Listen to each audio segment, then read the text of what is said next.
आज morning house में sector 56 police station Gurugram में एक इन्फॉर्मेशन मिली थी एक निजी हॉस्पिटल से कि एक लड़की है जिसको कुछ गोलियां लगी हैं जो मृत अवस्था में हॉस्पिटल में है।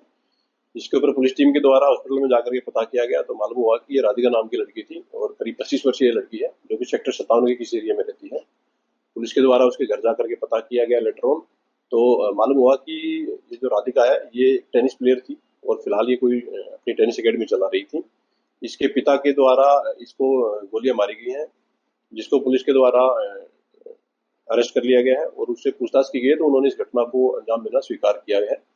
फिलहाल जो इन्वेस्टिगेशन हुई है उसमें पुलिस को मालूम हुआ है कि जो मृतकता है उसको 3 गोलियां कुल मिलाकर के लगी हुई हैं और एक्यूज के ब्रदर के द्वारा पुलिस की कंप्लेंट फाइल की गई है और उसके द्वारा ये एलिगेशन लगाए गए हैं कि उनको शक है कि उसके द्वारा गोली मारी गई है।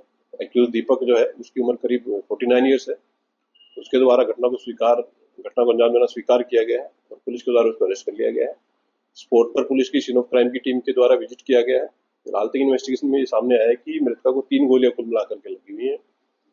जो रीजन है घटना के पीछे उसमें फिलहाल तक जो पाया गया है कि ये जो राधिका मृतका थी ये कोई टेनिस अकेडमी अपनी चलाती थी, जिसको लेकर के इसके पिता नाराज थे और उन्होंने इसको कई बार बोला था कि ये अकेडमी न चलाई और इसी नाराजगी के चलते इन्होंने गोली चला करके हत्या के वारदात को अंजाम दिया गया है। किस लेवल की टेनिस प्लेयर थे और कब से ये अकेडमी चला?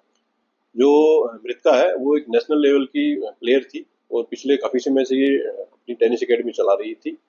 जो घटना को जो अंजाम दिया गया है वो एक लाइसेंसी वेपन से उनके द्वारा अंजाम दिया गया है। लाइसेंसी वेपन को पुलिस के द्वारा स्पोर्ट से रिकवर भी कर लिया गया है। फर्दर जो केस है उसकी इन्वेस्टिगेशन पुलिस के द्वारा इसमें की जा रही है। किसके नाम ये रिवॉल्वर का लाइसेंस और ये दीपक करता क्या है? ये जो एक्यूज बेसिकली इसका कोई किराए का काम है और इसी से इसका जीवन यापन चलता है।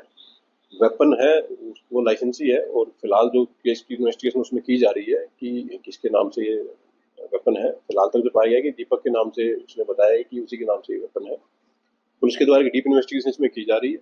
जैसे जैसे फैक्ट इन्वेस्टिगेशन में सामने आएंगे पुलिस उसके अकॉर्डिंग अपनी कार्रवाई इसमें जारी रखेगी। कितने बजे की घटना और उस वक्त घटना के वक्त कौन मौजूद था? अभी तक जो इन्वेस्टिगेशन है उसमें सामने आया कि ये घटना करीब सुबह 10:30 बजे की है और जो एक्यूज है उसके ब्रदर हैं कुलदीप, उनको वो इसी के मकान में ग्राउंड फ्लोर पे रहते हैं और जो एक्यूज है और उसकी फैमिली थी वो फर्स्ट फ्लोर पे रहती थी। सुबह 10:30 के आसपास उनको कुछ आवाज़ सुनाई दी थी तो जैसे ही उन्होंने ऊपर जाकर के देखा तो उन्होंने पाया गया कि जो मृतका थी वहाँ पड़ी हुई थी गोली लगने से। उसको प्राइवेट हॉस्पिटल में ले जाया गया था जहाँ डॉक्टर के द्वारा उसको मृतक घोषित कर दिया गया था।